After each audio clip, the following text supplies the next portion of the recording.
2002 June മാസം ബെയ്ജിങ്ങിലെ രണ്ടാം ഊഴം പൂർത്തിയാക്കി ഞാൻ ഡൽഹിയിൽ തിരിച്ചെത്തി. എന്നെ ആദ്യം ഡയറക്ടർ ചൈനയായി നിയോഗിക്കുകയുണ്ടായി. എന്നാൽ ആരും അറിയാത്തതും ഞാൻ പ്രതീക്ഷിക്കാത്ത ഒരു രാഷ്ട്രീയ സംഭവവികാസം ആ സമയത്തുണ്ടായി. ജൂലൈ 1, 2002 BJPക്കുള്ളിലെ ചില ആഭ്യന്തര പ്രശ്നങ്ങൾ കാരണം അന്നത്തെ പ്രധാനമന്ത്രി അടൽ ബിഹാരി വാജ്പേയി ചെറിയൊരു ക്യാബിനറ്റ് റീഷഫൽ നടത്തുവാനായി തീരുമാനിച്ചു. അതുവരെ വിദേശകാര്യമന്ത്രിയായിരുന്ന ജസ്വന്ത് സിംഗിനെ മിനിസ്ട്രി ഓഫ് ഫിനാൻസിലേക്ക് അയക്കുകയും ധനകാര്യമന്ത്രിയായിരുന്ന യശ്വന്ത് സിൻഹയെ മിനിസ്ട്രി ഓഫ് എക്സ്റ്റേണൽ അഫയേഴ്സിൽ കൊണ്ടുവരികയും ചെയ്തു. അങ്ങനെ ജൂലൈ 1 യശ്വന്ത് സിൻഹ ഫോറിൻ മിനിസ്ട്രിയിൽ മന്ത്രിയായി വിദേശകാര്യമന്ത്രിയായി ചാർജ് എടുത്തു. അപ്പോൾ ജസ്വന്ത് സിംഗിനോടൊപ്പം പ്രവർത്തിച്ചിരുന്ന എൻ്റെ സുഹൃത്തു കൂടെയായിരുന്ന TCA രാഘവൻ എന്ന് പറയുന്ന director in charge of external affairs ministers office, അദ്ദേഹം ജസ്വന്ത് സിംഗിനോടൊപ്പം മിനിസ്ട്രി ഓഫ് ഫിനാൻസിലേക്ക് മാറി അവിടെ ഒരു വേക്കൻസി ഉണ്ടായി. Director in external affairs ministers office എന്ന് പറയുന്നതാണ് വിദേശകാര്യ മന്ത്രിയുടെ ഓഫീസിലെ ഏറ്റവും പ്രധാനപ്പെട്ട പോസ്റ്റ്. ആ പോസ്റ്റിൽ ഇരിക്കുന്ന ആളാണ് മുഴുവൻ ഓഫീസ് നിയന്ത്രിക്കുന്നതും എക്സ്റ്റേണൽ അഫയേഴ്സ് മിനിസ്റ്ററിന് വേണ്ടി എല്ലാ സപ്പോർട്ട് നൽകുന്നതും മിനിസ്ട്രിയും എംബസീസുമായി എല്ലാ കോർഡിനേഷൻ നടത്തുന്നതും പ്രൈം മിനിസ്റ്റേഴ്സ് ഓഫീസുമായി എല്ലാം കോർഡിനേഷൻ നടത്തുന്ന ആ തസ്തികയിലാണ്. അപ്പോൾ ഈ ഒരു ചേഞ്ച് ഉണ്ടായി എന്നറിഞ്ഞെങ്കിലും എനിക്ക് ഇങ്ങനൊരു വേക്കൻസി ഉണ്ടാവുന്ന കാര്യമൊന്നും എനിക്കറിയില്ലായിരുന്നു. പെട്ടെന്ന് ഒരു സുപ്രഭാതത്തിൽ അന്നത്തെ ഫോറിൻ സെക്രട്ടറി കൻവൽ സിബൽ എന്നോട് പറഞ്ഞു എന്നെ ഉടനെ വന്ന് കാണണം എന്ന്. അപ്പോൾ ഡയറക്ടർ ചൈനയുടെ ഓഫീസും ഫോറിൻ സെക്രട്ടറിയുടെ ഓഫീസും അധികം ദൂരമില്ലായിരുന്നു. ഞാൻ നേരെ ഫോറിൻ സെക്രട്ടറിയുടെ ഓഫീസിലേക്ക് നടന്നു കയറി. അവിടെ ചെന്ന് ഫോറിൻ സെക്രട്ടറി കണ്ടപ്പോൾ അദ്ദേഹം പറഞ്ഞത് പുതിയ എക്സ്റ്റേണൽ അഫയേഴ്സ് മിനിസ്റ്റർ യശ്വന്ത് സിൻഹയ്ക്ക് ഒരു director external affairs ministers office ആവശ്യമുണ്ട്, അദ്ദേഹം നിങ്ങളുടെ പേര് സജസ്റ്റ് ചെയ്തിരിക്കുകയാണ്. അപ്പോൾ ഞാൻ ആകെ അതിശയിച്ചു. എനിക്ക് യശ്വന്ത് സിൻഹയായിട്ട് അതിനു മുമ്പ് യാതൊരു പരിചയവുമില്ല, അദ്ദേഹത്തെ കണ്ടിട്ട് പോലുമില്ല. അപ്പോൾ അദ്ദേഹം മിനിസ്റ്ററായി വന്നു എന്ന കാര്യം അറിയാമെങ്കിലും അങ്ങനെ മിനിസ്റ്ററിനോടൊപ്പം വർക്ക് ചെയ്യാൻ ഒരു അവസരം ലഭിക്കുമെന്ന് ഞാൻ ഒട്ടും പ്രതീക്ഷിച്ചിരുന്നില്ല. എന്തായിരുന്നാലും ഞാൻ തീർച്ചയായും സന്തോഷം ഏറ്റെടുക്കാമെന്ന് പറഞ്ഞു. ഫോറിൻ സെക്രട്ടറിയോട് എന്തെങ്കിലും ഉപദേശം ഉണ്ടോ എന്ന് ചോദിച്ചു. ഫോറിൻ സെക്രട്ടറി പറഞ്ഞു, ഇല്ല, നീ പോയി ജോലി തുടങ്ങുക, എന്നിട്ട് എന്തെങ്കിലും ആവശ്യമുണ്ടെങ്കിൽ എന്നെ കോൺടാക്റ്റ് ചെയ്താൽ മതി എന്ന് പറഞ്ഞു. ഞാൻ നേരെ ഫോറിൻ മിനിസ്റ്ററിൻ്റെ ഓഫീസിലേക്ക് കടന്നു ചെന്നു. അവിടെ അപ്പോഴത്തേക്കും അദ്ദേഹത്തിൻ്റെ ബാക്കി സ്റ്റാഫെല്ലാം വന്നിരുന്നു. പാർലമെൻറ്റ് നടക്കുന്ന ഒരു അവസരമായിരുന്നു. ഞാൻ പോയി മിനിസ്റ്ററിൻ്റെ അവിടെ സ്വയം പരിചയപ്പെടുത്തി. ഇങ്ങനെ ഫോറിൻ സെക്രട്ടറി പറഞ്ഞു വിട്ടിരിക്കുകയാണ് ഡയറക്ടറായി ചുമതലയെടുക്കാനായിട്ട് എന്ന്. അപ്പോൾ അദ്ദേഹവും അധികവും ഒന്നും പറഞ്ഞില്ല. വരൂ, ഓഫീസിൽ ചാർജ് എടുക്കൂ, എന്നിട്ട് നമുക്ക് പോകുന്ന വഴിക്ക് കാണാം, എനിക്കിപ്പോൾ പാർലമെൻറ്റിൻ്റെ തിരക്കുണ്ട്, ഞാൻ പാർലമെൻറ്റിലേക്ക് പോയിക്കൊണ്ടിരിക്കുകയാണെന്ന് പറഞ്ഞു. അപ്പോൾ അങ്ങനെയാണ് മിനിസ്ട്രി ഓഫ് എക്സ്റ്റേണൽ അഫയേഴ്സിലെ ഒരു വളരെ തന്ത്രപ്രധാനമായ ഡയറക്ടർ മിനിസ്റ്റേഴ്സ് ഓഫീസിലേക്ക് ഞാൻ എത്തിപ്പെടുന്നത്. യശ്വന്ത് സിൻഹയോട് ആരാണ് എൻ്റെ പേര് ശുപാർശ ചെയ്തത്, എങ്ങനെയാണ് അദ്ദേഹത്തിന് എന്നെക്കുറിച്ച് അറിവുണ്ടായിരുന്നു, എന്തുകൊണ്ട് എന്നെ തിരഞ്ഞെടുത്തു എന്നൊന്നും എനിക്ക് ഇന്നും വലിയ വ്യക്തതയില്ല. പിന്നീട് ഞാൻ കേട്ടത് എക്സ്റ്റേണൽ അഫയേഴ്സ് മിനിസ്റ്ററിയിലെ ചില സുഹൃത്തുക്കളും അതുപോലെ തന്നെ മുൻ US അംബാസിഡർ, ഇന്ത്യയിലെ US അംബാസിഡർ ആയിരുന്ന AN വർമ്മയും ആരോ എന്നെക്കുറിച്ച് കേട്ടിട്ട് ഞാൻ അപ്പോൾ ബീജിങ്ങിൽ നിന്ന് തിരിച്ചു വന്നതേ ഉള്ളൂ, നല്ലൊരു കാൻഡിഡേറ്റ് ആയിരിക്കും എന്ന് അദ്ദേഹത്തോട് സജസ്റ്റ് ചെയ്ത് അദ്ദേഹം എന്നെ തിരഞ്ഞെടുത്തു എന്നുള്ളതാണ്. യശ്വന്ത് സിൻഹയോടൊപ്പം ഞാൻ 2 വർഷം ഫോറിൻ മിനിസ്ട്രിയിൽ വർക്ക് ചെയ്തു. എക്സ്റ്റേണൽ അഫയേഴ്സ് മിനിസ്റ്ററിൻ്റെ ഓഫീസിൻ്റെ ഡയറക്ടറായി പ്രവർത്തിക്കുക എന്ന് പറഞ്ഞത് കേന്ദ്ര ഗവൺമെൻറ് ഏറ്റവും ഉന്നതതലത്തിൽ എങ്ങനെ പ്രവർത്തിക്കുന്നു എന്ന് അടുത്ത് കാണാൻ ഉള്ളൊരു അവസരമായിരുന്നു. അതിൻ്റെ ഭാഗമായി പ്രവർത്തിക്കാനുള്ളൊരു അവസരമായിരുന്നു. തമാശയായിട്ട് പറയട്ടെ, എനിക്ക് ആദ്യം ഞാൻ ഏകദേശം ഒരാഴ്ച അവിടെ പ്രവർത്തിച്ച ശേഷം ഉടനെ എനിക്ക് തോന്നിയത് ഈ വളരെ പ്രസിദ്ധമായ BBC series yes minister yes prime minister എത്ര ശരിയാണ് എന്നുള്ളതാണ്. അതിലെ ഓരോ രംഗങ്ങളും ഓരോ കഥകളും എൻ്റെ മുന്നിൽ പ്രാക്ടിക്കലായിട്ട് നടന്നു വരുന്നു എന്നുള്ളൊരു തോന്നലാണ്. മറ്റൊന്ന് ഞാൻ മനസ്സിലാക്കിയത്, ഈ മന്ത്രിമാരുടെ ഇടയിൽ ക്യാബിനറ്റ് അല്ലെങ്കിൽ ഒരു പാർട്ടി ഭരണപക്ഷം എന്നൊക്കെ പറയുമ്പോൾ നമ്മൾ പുറമേ നിന്ന് കാണുമ്പോൾ അവരെല്ലാം ഒരു ഒറ്റക്കെട്ടാണ്, ഒരു ഐഡിയോളജിയാണ്, ഒരു ഗ്രൂപ്പാണ്, ഒരുമിച്ച് ജയിച്ചു വന്നവരാണെന്ന് നമ്മൾ വിചാരിക്കും. എന്നാൽ യഥാർത്ഥത്തിൽ അവർ തമ്മിൽ ഒരുപാട് റൈവൽറീസ് ഉണ്ട്, ഒരുപാട് മത്സരങ്ങളുണ്ട്. യശ്വന്ത് സിൻഹ എൻ്റെ എക്സ്പീരിയൻസിൽ വളരെ നല്ല മനുഷ്യനായിരുന്നു. അദ്ദേഹം ഇതിനു മുമ്പ് IAS ഓഫീസറായിരുന്നു. IAS ഉപേക്ഷിച്ചിട്ട് സിവിൽ സർവീസിൽ നിന്നും പൊളിറ്റിക്സിലേക്ക് വന്ന ഒരു വ്യക്തിയാണ്. ആദ്യം ചന്ദ്രശേഖറിൻ്റെ കൂടെയായിരുന്നു. അദ്ദേഹത്തിൻ്റെ ബാക്ക്ഗ്രൗണ്ട് ലോഹ്യ സോഷ്യലിസ്റ്റ് മൂവ്മെൻറ്റിലാണ്. എന്നിട്ടാണ് അദ്ദേഹം BJPയിൽ വന്നു ചേർന്നത്.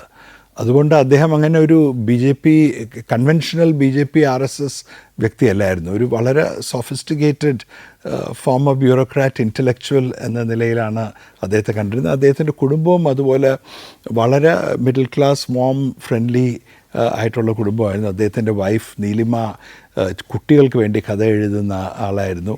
അദ്ദേഹത്തിൻ്റെ 2 മക്കൾ ജയന്ത് സിൻഹ, സുമന്ത് സിൻഹ, രണ്ടുപേരും IITC-ന്ന് പാസ്സായി അമേരിക്കയിൽ വർക്ക് ചെയ്യായിരുന്നു. ആ സമയം അദ്ദേഹത്തിൻ്റെ 2 ഡോട്ടേഴ്സ് ഇൻ ലോയും അമേരിക്കയിൽ ആ സമയത്ത് വർക്ക് ചെയ്യായിരുന്നു. അപ്പോൾ വളരെ ഒരു സോഫിസ്റ്റിക്കേറ്റഡ് കുടുംബത്തിൽ നിന്ന് വന്നായിരുന്നു. അങ്ങനെ തന്നെയായിരുന്നു അദ്ദേഹത്തിൻ്റെ എല്ലാ പെരുമാറ്റവും. ഒരു രാഷ്ട്രീയക്കാരൻ ബ്യൂറോക്രാറ്റിനെ താഴ്ത്തി കാണിക്കുന്ന പോലെ ഒന്നും ഒരിക്കലും എനിക്കൊരു അനുഭവം ഉണ്ടായിട്ടില്ല. നേരെ മറിച്ച് എന്നെ ബഹുമാനത്തോടു കൂടി മാത്രമേ അദ്ദേഹം കണ്ടിട്ടുള്ളൂ, പെരുമാറിയിട്ടുള്ളൂ. പക്ഷേ അദ്ദേഹവും മറ്റ് പൊളിറ്റീഷ്യൻസും തമ്മിൽ ഒരുപാട് റൈവൽറി ഉണ്ടായിരുന്നു. അന്ന് തന്നെ അദ്ദേഹം മോദിക്കെതിരെ ശക്തമായ വികാരങ്ങൾ അദ്ദേഹത്തിനുണ്ടായിരുന്നു. ഗുജറാത്തിൽ സംഭവിച്ചത് തെറ്റാണ് എന്ന് വിശ്വസിച്ചൊരു വ്യക്തിയാണ്. ഗുജറാത്ത് റൈറ്റ്സിൻ്റെ ആ ഒരു കാലഘട്ടത്തിൽ. പിന്നെ അദ്ദേഹം വാജ്പേയിയാൽ അട്രാക്റ്റ് ചെയ്ത് BJPയിൽ വന്നൊരു വ്യക്തിയാണ്. അപ്പോൾ ഈ എക്സ്ട്രീം കമ്മ്യൂണൽ റെറ്ററിക്കിനെതിരെയെല്ലാം അദ്ദേഹത്തിന് ഒരുപാട് എതിർപ്പുണ്ടായിരുന്നു. അദ്ദേഹവും ഫിനാൻസ് മിനിസ്റ്ററിലേക്ക് പോയ ജസ്വന്ത് സിംഗും തമ്മിൽ വലിയൊരു റൈവൽറി ഉണ്ടായിരുന്നു. യഥാർത്ഥത്തിൽ ഇദ്ദേഹത്തിൻ്റെ ഹൃദയം ഫിനാൻസ് മിനിസ്ട്രിയിൽ തന്നെ ബാക്കി നിന്നു. ജസ്വന്ത് സിംഗ് പുള്ളിയുടെ ഹൃദയം ഫോറിൻ മിനിസ്ട്രിയിൽ വെച്ചിട്ടാണ് ഫിനാൻസിലേക്ക് പോയത്. ജസ്വന്ത് സിംഗ് ഒരിക്കലും ഫിനാൻസിൽ അത്ര കംഫർട്ടബിൾ ആയില്ലായിരുന്നു. ഇദ്ദേഹവും ഫിനാൻസ് മിനിസ്ട്രി ആയിരുന്നു ഫോറിൻ മിനിസ്ട്രിയേക്കാൾ ഭേദം എന്ന് ചിന്തിച്ച ഒരു ആളായിരുന്നു. പിന്നെ എക്സ്റ്റേണൽ അഫയേഴ്സ് മിനിസ്ട്രിയും പ്രൈം മിനിസ്റ്റേഴ്സ് ഓഫീസും തമ്മിൽ എപ്പോഴും ഒരു ചെറിയൊരു പവർ സ്ട്രഗിളും ടെൻഷൻസും ഉണ്ടാവാറുണ്ട്. എന്തുകൊണ്ടെന്നാൽ ഫോറിൻ മിനിസ്റ്റർ ഉണ്ടെങ്കിലും അൾട്ടിമേറ്റ്ലി ഫോറിൻ പോളിസിയെക്കുറിച്ചുള്ള ഏറ്റവും പ്രധാനപ്പെട്ട തീരുമാനങ്ങൾ എടുക്കുന്നത് പ്രധാനമന്ത്രിയാണ്. അവർക്ക് വലിയൊരു ടീം ഫോറിൻ സർവീസ് ഓഫീസേഴ്സ് തന്നെ പ്രധാനമന്ത്രിയുടെ ഓഫീസിൽ വർക്ക് ചെയ്യുന്നുണ്ട്. അതുകൂടാതെ ആ സമയത്ത് നാഷണൽ സെക്യൂരിറ്റി അഡ്വൈസറായിരുന്ന ബ്രിജേഷ് മിശ്ര ഒരു ശക്തനായിരുന്നു. പുള്ളിക്ക് സ്ട്രോങ് അഭിപ്രായങ്ങളുണ്ടായിരുന്നു. വാജ്പേയിയോട് ഒരുപാട് അടുപ്പം ഉണ്ടായിരുന്നു. അപ്പോൾ പല കാര്യങ്ങളിലും ഫോറിൻ മിനിസ്റ്ററിന് തുല്യമായി അല്ലെങ്കിൽ ഫോറിൻ മിനിസ്റ്ററേക്കാൾ കൂടുതൽ അധികാരം അദ്ദേഹത്തിന് വാജ്പേയിയുടെ മേൽ ചെലുത്താൻ സാധിക്കുമായിരുന്നു. അങ്ങനെ ഒരു ഹോട്ട് ബെഡ് ഓഫ് പൊളിറ്റിക്സിലേക്ക്, ഹൈ ലെവൽ പൊളിറ്റിക്സിലേക്കാണ് ഞാൻ കടന്നു ചെന്നത്. എന്നാൽ ഓരോ ദിവസവും നമ്മൾ കാണുന്ന ഓരോ കാര്യങ്ങളും എന്നെ ഈ യെസ് മിനിസ്റ്ററും യെസ് പ്രൈം മിനിസ്റ്ററിലെയും തമാശ കഥകളെയാണ് ഓർമ്മിപ്പിച്ചത്. യശ്വന്ത് സിൻഹയും ജസ്വന്ത് സിംഗും വളരെ ഓപ്പോസിറ്റ് പേഴ്സണാലിറ്റീസ് ആയിരുന്നു. ജസ്വന്ത് സിംഗിന് പാർലമെൻറ്റോടൊക്കെ വലിയ പുച്ഛമായിരുന്നു. അദ്ദേഹം പാർലമെൻറ്റിലെ ചർച്ചകൾക്കോ ക്വസ്റ്റ്യൻ സെഷൻസിനോ ഒന്നും പ്രിപ്പയർ ചെയ്യില്ലായിരുന്നു. അദ്ദേഹം അവിടെ പോയി അദ്ദേഹത്തിൻ്റെ ഒരു വീക്ഷണം അവതരിപ്പിക്കും, എന്നിട്ടിങ്ങ് പോരും. യശ്വന്ത് സിൻഹ നേരെ മറിച്ച് ഒരു പഴയ സിവിൽ സർവൻറ്റിനെ പോലെ ഓരോ പാർലമെൻറ്റ് സെഷന് മുമ്പും അദ്ദേഹത്തിൻ്റെ ക്വസ്റ്റ്യൻ അവർ വരുന്നതിന് മുമ്പും ഇരുന്ന് എല്ലാ ഡോക്യുമെൻറ്റ്സും വായിക്കുകയും നോട്ട്സ് എഴുതുകയും ഒരു പരിപൂർണമായ ഒരു 200% റെഡിയായിട്ടേ അദ്ദേഹം പാർലമെൻറ്റിൽ പോവുകയുള്ളായിരുന്നുള്ളൂ. അതിനുവേണ്ടി എല്ലാ ഓഫീസേഴ്സിനെയും വിളിച്ചും പല പ്രാവശ്യം മിനിസ്റ്ററെ ബ്രീഫ് ചെയ്യേണ്ട ആവശ്യങ്ങളൊക്കെ ഉണ്ടായിരുന്നു. അദ്ദേഹത്തിന് പാർലമെൻറ്റോട് വലിയ ബഹുമാനമായിരുന്നു.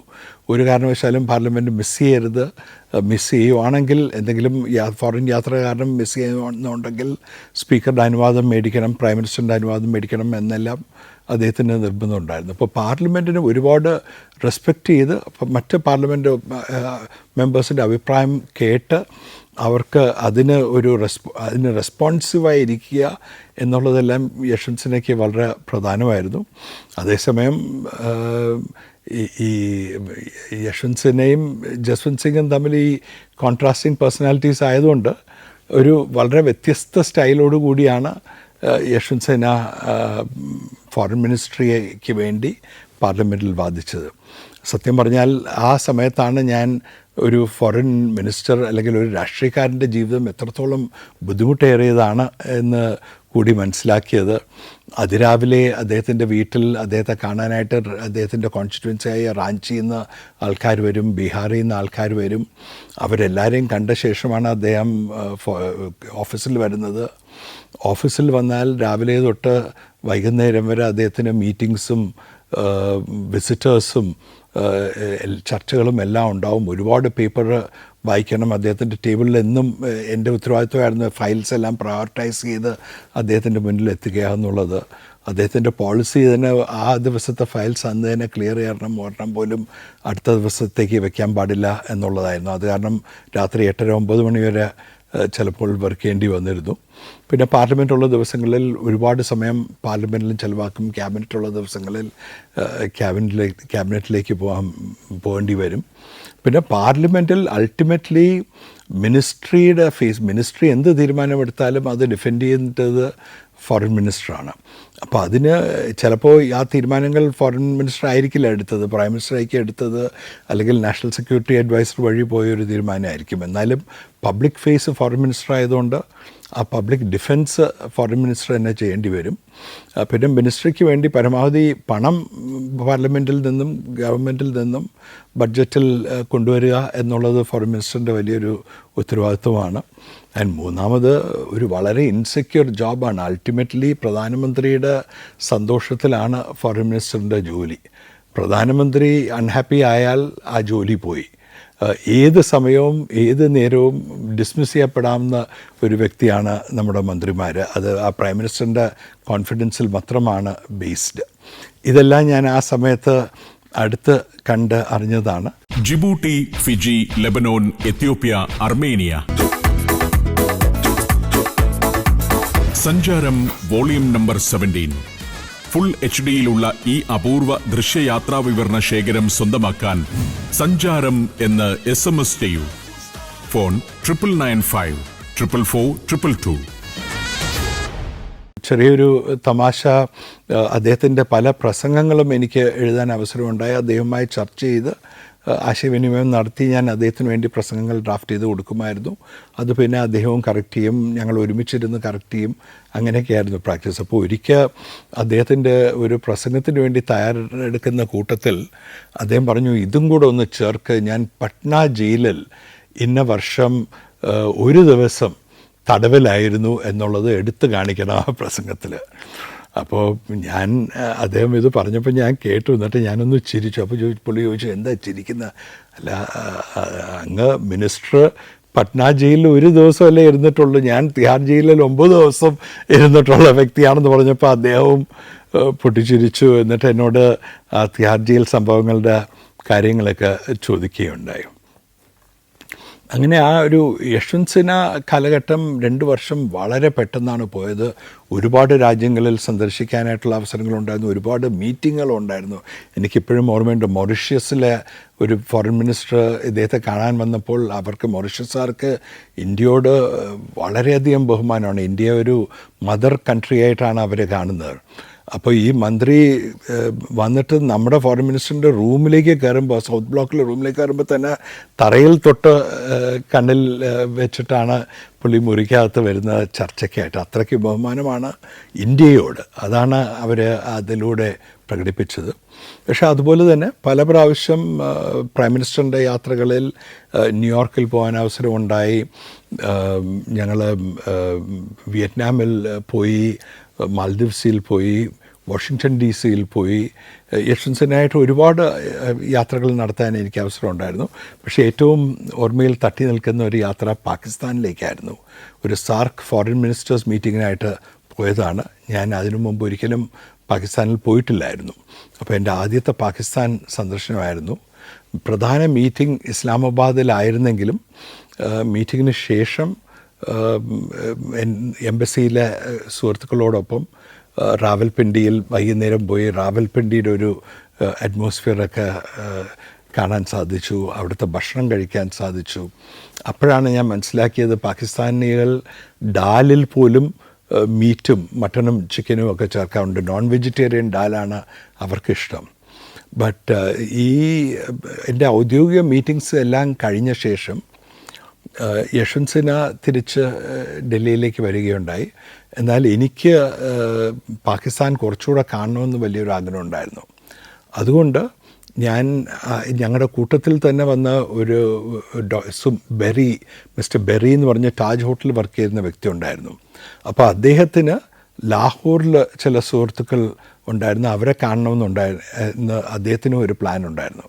അപ്പോൾ ഞങ്ങൾ രണ്ടുപേരും കൂടെ ഒരു കാറെടുത്ത് ഇസ്ലാമാബാദിൽ നിന്നും ലാഹോറിലേക്ക് യാത്ര ചെയ്ത് അദ്ദേഹത്തിൻ്റെ ഫ്രണ്ട്സ്, അതായത് പാകിസ്ഥാനിലെ ഏറ്റവും പ്രധാനപ്പെട്ട ഒരു ഫാമിലി, ലാഹോറിലെ ഒരു ബിസിനസ് പൊളിറ്റിക്കൽ ഫാമിലിയാണ്, അവരുടെ വീട്ടിൽ പോയി അദ്ദേഹവും ഞാനും 2 ദിവസം താമസിച്ചിട്ട് എന്നിട്ട് അമൃത്സറിലേക്ക് നീങ്ങി വാഗാ ബോർഡർ വഴി ഇന്ത്യയിലേക്ക് ക്രോസ് ചെയ്ത് അമൃത്സറിൽ നിന്ന് ഡൽഹിയിലേക്ക് വന്നു. ഇതൊരു വളരെ അനൂഷ്വലും മനോഹരമായൊരു അനുഭവമായിരുന്നു. ആദ്യം പാകിസ്ഥാൻ എന്ന് പറഞ്ഞാൽ നമ്മളെന്നും നമ്മുടെ മനസ്സിൽ ഒരു ശത്രു രാജ്യമായിട്ട് മാത്രമേ കണ്ടിട്ടുള്ളൂ.